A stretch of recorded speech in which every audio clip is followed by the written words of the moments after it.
For 5 years, I paid for everything. Rent, food, school fees for my siblings, even my mother's medical bills. Then at a family gathering in front of everyone, my mother looked me in the eye and said, "You're nothing but a freeloader."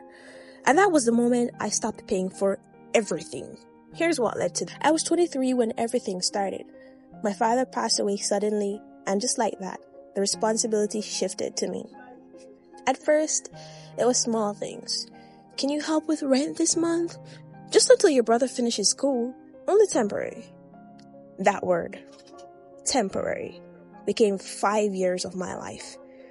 I didn't complain. I just worked more. 2 jobs turned into 3. By year 2, I wasn't just helping. I was sustaining everything. Every paycheck was already assigned before I even received it. My younger brother once asked me, "Why don't you ever buy anything for yourself?" I laughed it off because what? But the truth was simple. There was nothing left after then. One night, I calculated everything I had sent home. I stopped halfway through. It was too much. This is where most people would probably set boundaries. I didn't. Every time I visited home, something felt off. It wasn't gratitude, it was expectation. My mother would greet me with a list. School fees, electricity bill, grocery money, emergency loan repayment. Not once did she ask how I was doing, just what I brought. One day I joked, "Do I get a receipt for all this?"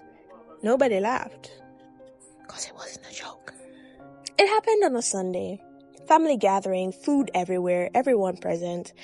I had just paid for a major hospital bill the week before. I thought maybe today I'd finally get a thank you. Instead, my uncle said, "You're lucky your son is responsible." My mother cut in immediately. "Responsible? He's just living off of us. He doesn't contribute anything real." Okay, so money isn't real then, I guess. I blinked. "What?" She continued. "He's always here asking questions, always acting like he owns everything, because I pay for everything. Freeloader behavior." The room went silent. I looked around, waiting for someone, anyone, to speak up. No one did. Freeloader. That word stuck. Me. The one paying for everything. The one working double shifts. The one skipping meals so bills could be paid. I finally spoke. "Mom, I've paid for everything here for years." She didn't hesitate. "And you think that makes you special?" Silence again. Then she added, "That's what a good son is supposed to do." "Oh, so, okay, what about everybody else?" "Okay, it's cool." Something in me cracked. Not loudly, quietly. That's the part that hurts the most. Not the money, but the expectation that it's somehow owed. I didn't sleep. I just thought. For years, I had been telling myself this was temporary, but nothing about it was temporary. At 6:12 a.m., my phone rang. My mother. I didn't answer. She called again, then texted, "We need money for groceries. Don't ignore me. This is serious." I stared at the screen, and for the first time, I didn't feel guilt. I felt distance. That week, I made a change. I didn't announce it. I didn't argue. I just stopped sending money. At first, nothing happened. Then, my brother called. My aunt messaged. My mother left voicemails. The tone changed quickly, from demands to confusion to anger. "You're abandoning your family!" But I kept quiet. But what do you think happens when the person holding everything together finally lets go?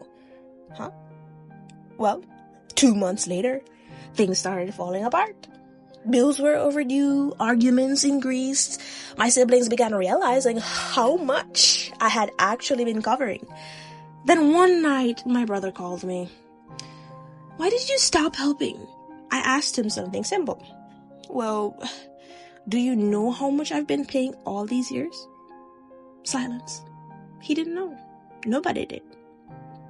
I did. My mother eventually asked to meet. I agreed. We sat across from each other.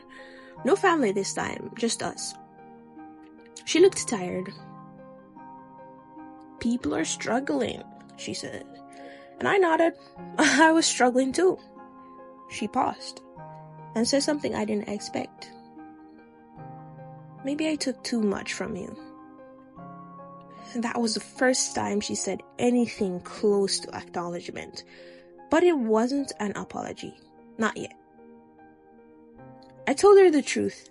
I'm not paying for everything anymore. She didn't argue this time. Just silence. Then she asked, "So what now?" I replied, "No, I help when I can.